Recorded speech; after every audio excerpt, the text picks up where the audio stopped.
Ladies and gentlemen,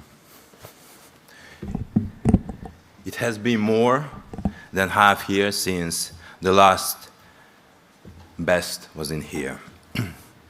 Now, we have to ask the question, has our world become safer since 13 September 2024? The question is no, not even close. Unfortunately, events in recent months has worsened or at the least maintained the intensity of conflict in many areas. There is perhaps one exception, the short but dangerous conflict between Pakistan and India. Fortunately, the parties there mediated and led by the new US administration has managed to agree to a ceasefire. What does the world, and especially Europe, need now? The question is peace. Peace is the basis for economic growth and prosperity. That is why it's our most important aim beside the humanitarian aspects. At the Washington Summit, we said it because we had to say it, that Ukraine cannot be a member of the NATO right now.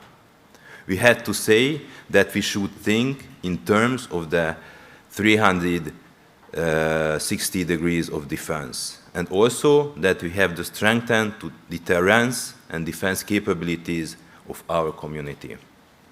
And what do we expect from the Hague Summit? That we will strengthen our forces, our defense industry, and take steps to bring peace to Ukraine as soon as possible. There are 5 key issues shaping the Hague agenda that having major impact on the future of the alliance.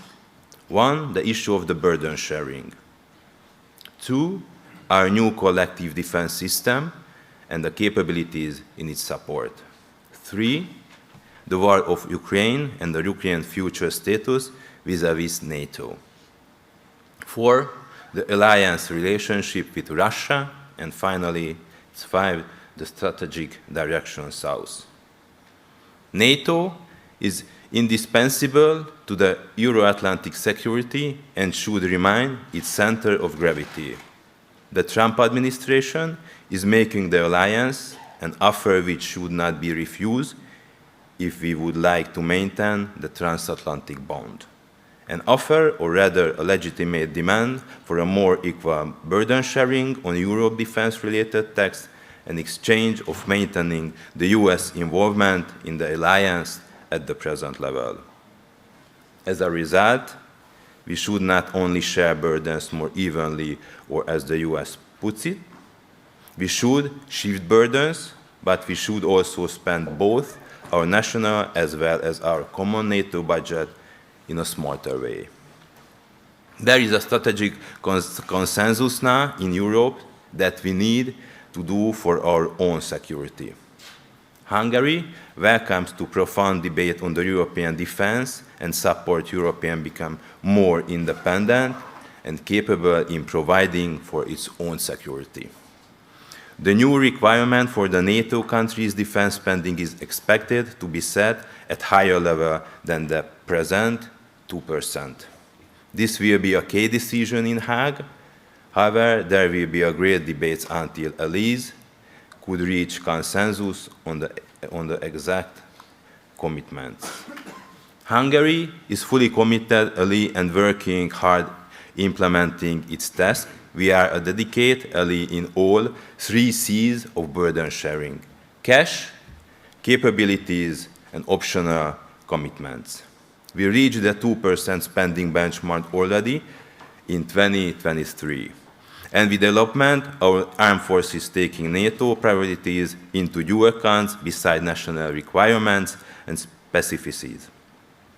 While we are preoccupied with the conflict on our eastern borders, many of our alliance has forgotten that we have also faced challenges from the south.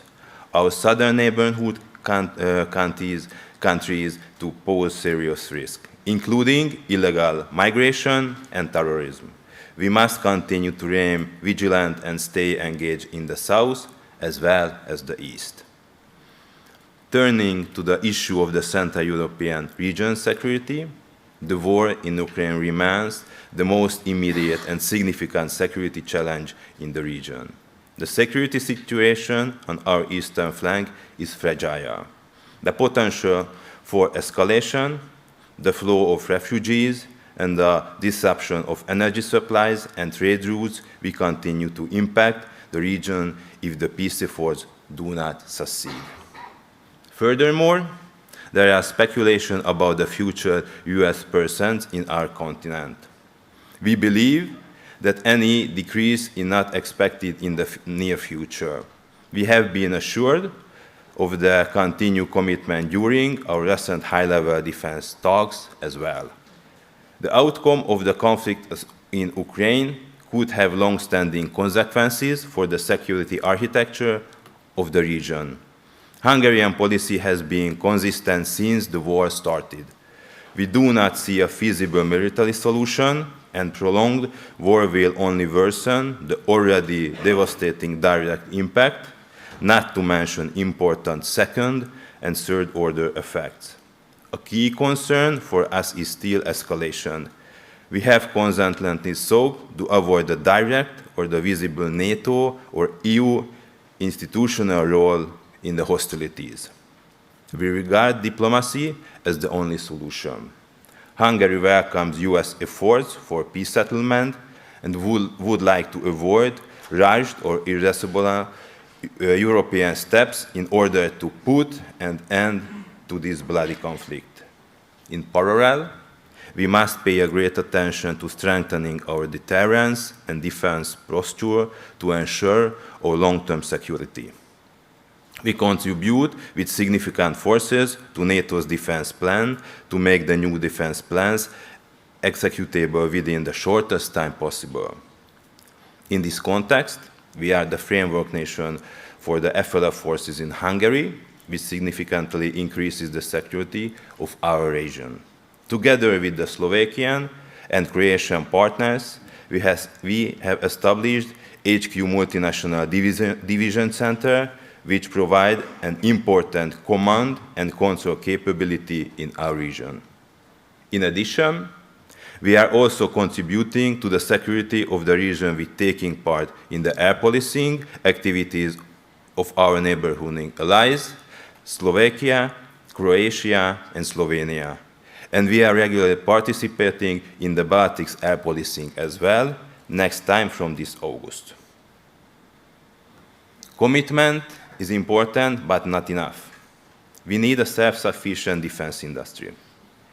Hungary has been pursuing its comprehensive national defense and forces development program for almost a decade.